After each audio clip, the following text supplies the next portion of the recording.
Y está aquí en esta mesa, en nuestra cabina de la primera emisión, Larry Rubin, con quien hemos platicado muchas veces, representante en México del Partido Republicano. ¿Qué tal, Larry? ¿Cómo estás? Pascal, muy bien, muchas gracias. Y aquí está también Rodrigo Pacheco. Rodrigo. Pascal, nuevamente de regreso, y comenzaría diciendo el tipo de cambio, Pascal, nada más mencionar que está en 18,82 en los mercados internacionales. Ya bajó de los 19. Sí. Nos hablaba Manuel Somoza de la debilidad del dólar. ¿Tiene que ver con esto?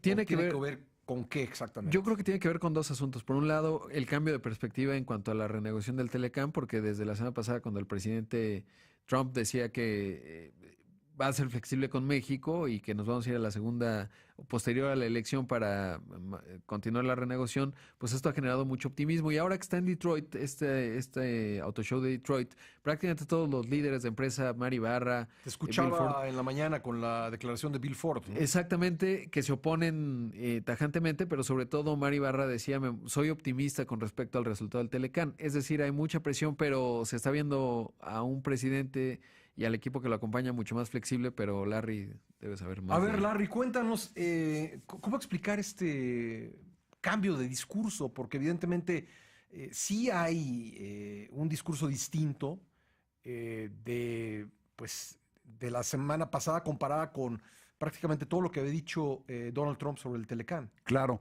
definitivamente al presidente Trump siempre le ha quedado claro, Pascal, que el Telecán es importantísimo para Estados Unidos y más aún para el consumidor norteamericano. Lo que sí, siempre ese estilo de Donald Trump ha sido un negociador y es un negociador pues muy duro, ¿no? Y en el Telecán no es una diferencia. Él entró al Telecán, a la renegociación, viéndolo justo como eso, como una negociación, como él hacía cuando compraba un edificio y cómo él presionaba al proveedor. Entonces lo ha estado viendo así, pero creo que Robert Lighthizer y el equipo de negociación le han venido explicando dónde está parado México, dónde está parado Canadá, y definitivamente lo que el presidente siempre ha querido es que el Telecán se termine la negociación exitosamente para los tres países y continúe, porque obviamente el impacto negativo que pudiera representar el no tener Telecán para las empresas americanas, yo creo que es todavía mayor que para las empresas mexicanas. Entonces, esto con conversaciones que ha tenido con cientos de empresarios, se lo han hecho saber, del sector agro, del sector automotriz, obviamente, de los industriales y demás. Entonces, al presidente Trump, Pascal, siempre le ha quedado claro que es importante, pero definitivamente él dijo, tengo que negociar y tengo que sacar lo mejor para Estados Unidos, y por eso ese estilo que hemos visto en contra del Telecán o en contra a veces pareciera de México. ¿Tú crees que alguien le hizo saber, aparte de lo que me comentas, crees que alguien le hizo saber que continuar con la actual retórica, con la amenaza de acabar con el Tratado de Libre Comercio, pudiese tener una repercusión política en México que no es deseable desde el punto de vista de los intereses de Estados Unidos? Yo creo que definitivamente, igualmente en Canadá, ¿no? Vimos hace unos días aún pues que Canadá se mostraba bastante negativo con la renegociación del Telecán y también para Estados Unidos, pues su socio comercial número 1 es Canadá, México es el número 3, pero creo que también ha influido muchísimo, Pascal, el que empresarios mexicanos han hecho una labor estupenda en promover lo que representa el comercio entre México y Estados Unidos directamente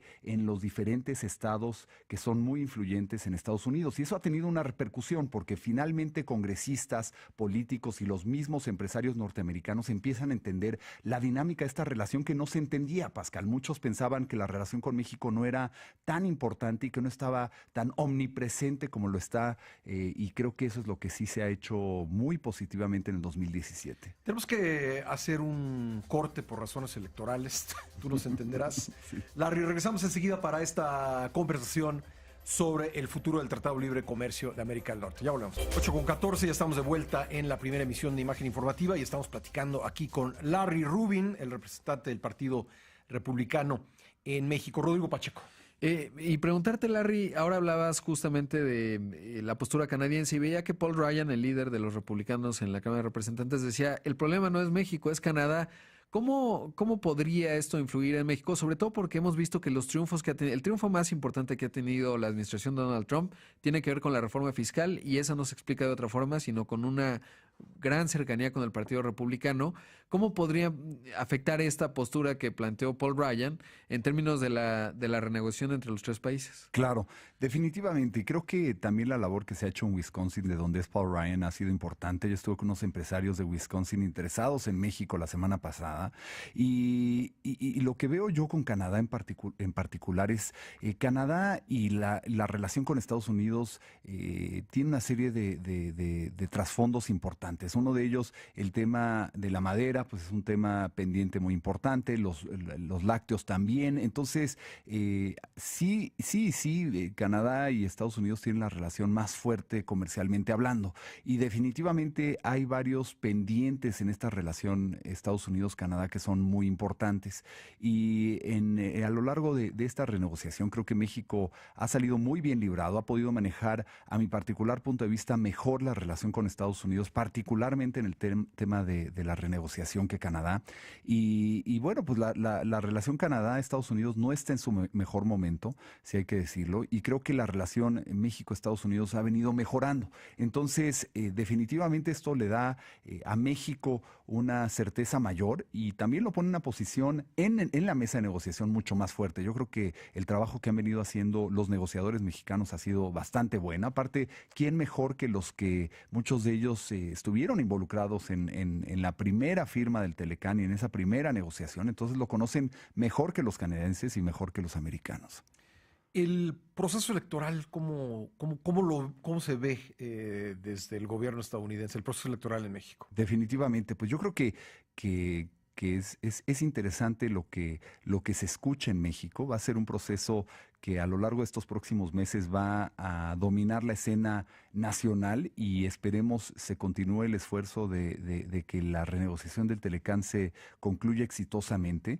Definitivamente México puede tener un viraje importante, pero creo que el gobierno de Estados Unidos le queda claro que quien sea el próximo presidente de México, sea de izquierda, sea de derecha o sea de centro, pues Estados Unidos tiene que trabajar con él o con ella y definitivamente tienen que trabajar no solamente en temas comerciales, tienen que trabajar en temas de seguridad nacional que es tan importante para Estados Unidos y en la lucha contra el narcotráfico. Entonces, definitivamente Estados Unidos tiene que tener una buena relación con los probables 3 o 4 candidatos, porque todos ellos y cada uno de sus partidos va a tener un papel muy relevante en el gobierno próximo, sea en el Congreso o sea en el mismo poder ejecutivo. Entonces, definitivamente a Estados Unidos le queda claro que no puede involucrarse, ¿no? Eso sería obviamente pues algo que no va a ser Estados Unidos, pero sí también queda claro que hay que tener mucho cuidado con lo que se dice de uno u otro, ¿no? A ver, esto de posponer la discusión ha tenido muchas lecturas. Por un lado, hay quien ha dicho, bueno, es que Estados Unidos no quiere seguir tensando la cuerda con México porque eso favorece a uno de los candidatos en la contienda presidencial, o bien Estados Unidos ya da por hecho que habrá alternancia en México y no tiene caso negociar con este gobierno porque el gobierno que vendrá después será de otro signo político. ¿Algunas de estas lecturas tienen validez para ti? Para mí no, Pascal. Yo creo que definitivamente Estados Unidos quiere tener un perfil en lo que corresponde la votación bajo. ¿Por qué? Porque la elección del próximo gobernante no va a depender de ningún país extranjero a México, sino va a depender de los mexicanos. Si los mexicanos creen que el mejor gobierno para México es un gobierno de izquierda o de derecha, pues es totalmente su decisión y Estados Unidos hace bien en no involucrarse ni directa ni indirectamente en pronunciamientos a favor o en contra de alguno de los candidatos. Oye, tú que te mueves en ambientes diplomáticos, me dices, Estados Unidos no quiere participar, no quiere que se le vea participando, pero ha habido una acusación directa contra otro país, contra otro gobierno, que es el de Rusia. ¿Cómo ves este tema tú y qué escuchas al respecto? Definitivamente, pues Rusia siempre ha tenido un perfil muy involucrado, ¿no? en temas electorales de diferentes países, en los países europeos, en los países asiáticos, sin duda se escuchó mucho en la última campaña presidencial de Estados Unidos. No dudaría que hay un interés genuino en involucrarse en quién sea el próximo presidente de México. México juega un papel estratégico con Estados Unidos sin duda, pero yo creo que definitivamente pues a fin de cuentas el que gane la próxima elección va a ser el que los mexicanos decidan. Pero es real el temor expresado por el general McMaster. ¿Te parece, digamos, que él con lo que dijo refleja un temor en la administración sobre una eventual intervención rusa por diversas formas, pero digamos cibernética o a través del uso de redes sociales en el proceso electoral mexicano? Pues mira, Pascal, yo creo que definitivamente ayuda a ponerle foco a ese tema, ¿no? Uh-huh. y a que las autoridades electorales tengan mucho cuidado en el involucramiento de países extranjeros en las votaciones en México. Uh-huh. Y qué bueno que se esté yendo con mucho cuidado, ¿no? Porque en Estados Unidos creó muchísima discordia y muchísima duda en el proceso electoral, el que si sí o si no se haya involucrado Rusia y hasta qué grado se hubiera involucrado. Entonces, creo que definitivamente el que se le ponga foco y las autoridades estén muy pendientes de que esto no vaya a suceder es muy importante. Por último, Larry, preguntarte de mi parte, ¿cómo se observa desde Estados Unidos, tú que tienes un contacto muy constante, continuo, con ella, la postura de México y cómo ha ido evolucionando? Es decir, ¿cómo está posicionado México hoy en la discusión y cuáles son las áreas de oportunidad en donde hace unos meses te preguntaba esto y me decías, bueno, pues quizás hablar menos emocionalmente y buscar los puntos optimistas? Hoy, ¿cuál dirías que es lo que México tendría que comunicar de manera muy puntual con Estados Unidos para llegar a buen puerto en todos los temas que nos atañen? Claro, yo creo que la lucha contra el narcotráfico es uno de ellos. La inseguridad que se vive en México obviamente tiene repercusiones en Estados Unidos y es un tema también de seguridad nacional para la Unión Americana. Y definitivamente yo creo que se haría bien en que en México, Rodrigo, haya una discusión muy seria sobre una reforma fiscal en México, porque la que en Estados Unidos se vivió hace unas pocas semanas va a tener un impacto muy importante y México parece ser que no se está moviendo con la rapidez, ¿no? Y puede perder oportunidades importantes, no solamente de empresas americanas, sino de empresas de todo el mundo que se vayan a instalar a Estados Unidos, porque bajar la tasa casi al doble, digamos a la mitad, ¿no? Es un número muy importante. Entonces yo creo que la discusión de la reforma fiscal en México es un gran deber en México y hay que continuar ese enfoque.